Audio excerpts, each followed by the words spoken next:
Hello' everyone, আজি মই ডোছাৰ লগত বনোৱা এটা ৰঙা চাটনি ঘৰত বনাব ওলাইছোঁ। চ' তাকে আপোনালোকক দেখাই দিওঁ বুলি ভাবিছোঁ। চাটনিটো খাবলৈ বিৰাটেই সোৱাদ।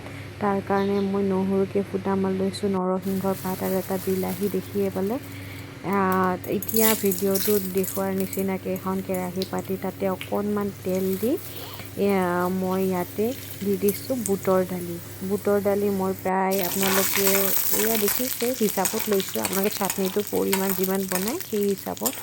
চ' মই অকণমান চাটনি বনাই আছোঁ, তাৰ কাৰণে একমুঠিমান লৈছোঁ প্ৰায় বুটৰ দালি, আৰু অকণমান ৰঙা পৰাকৈ দালিখিনি ভাজি ল'ব লাগিব তেলতে। গেছৰ ফ্লেমটো আপোনালোকে অকণমান ল'ত ৰাখিব এইখিনি সময়ত, নহ'লে দালিখিনি জ্বলি যাব পাৰে। চ' এইখিনি কৰাই হোৱাৰ পিছত ইয়াতে দেখিছে এতিয়া কাটি থোৱা পিঁয়াজটো অলপমান ডাঙৰ ডাঙৰকৈ কাটিছোঁ, যিহেতু এতিয়া আমি মিক্সিত দিম। ইয়াতে নৰসিংহৰ পাত, গোটা নহৰু আৰু পিঁয়াজ এটা এনেকৈ ডাঙৰকৈ কাটি লৈছোঁ। পিঁয়াজ এটা আৰু এফাল আছিলে, মই এটা পিঁয়াজ আৰু পিছতকৈ আৰু দিলোঁ। তেতিয়া পিঁয়াজটো থাকিলে খাবলৈ চাটনিখন অলপমান মিঠা মিঠা লাগে, পিঁয়াজৰ পৰিমাণটো বেছি হ'লে।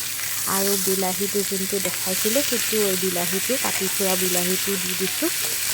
সেয়া দেখিছে অকণমান বিলাহীটো ডাঙৰ ডাঙৰকৈ দিছোঁ, যিহেতুকে চাটনিখিনি জাষ্ট আমি পিচিমেই, অকণমান জাষ্ট পিঁয়াজৰ কেঁচা ভাৱটো যোৱালৈকে, আৰু বিলাহীটো অকণমান যাতে চফ্ট হয় তাৰ কাৰণে। এতিয়া নিমখ দি দিছোঁ। নিমখখিনি দিয়াৰ পিছত পিঁয়াজ আৰু বিলাহীটো চফ্ট হৈ যায়, অলপমান কোমল হৈ যায়। চ' সেয়া দেখিলে পিঁয়াজখিনি অকণমান চফ্ট হ'ল, আৰু নহৰু পিঁয়াজখিনি বিলাহীখিনি অকণমান ভাজি ল'লোঁ।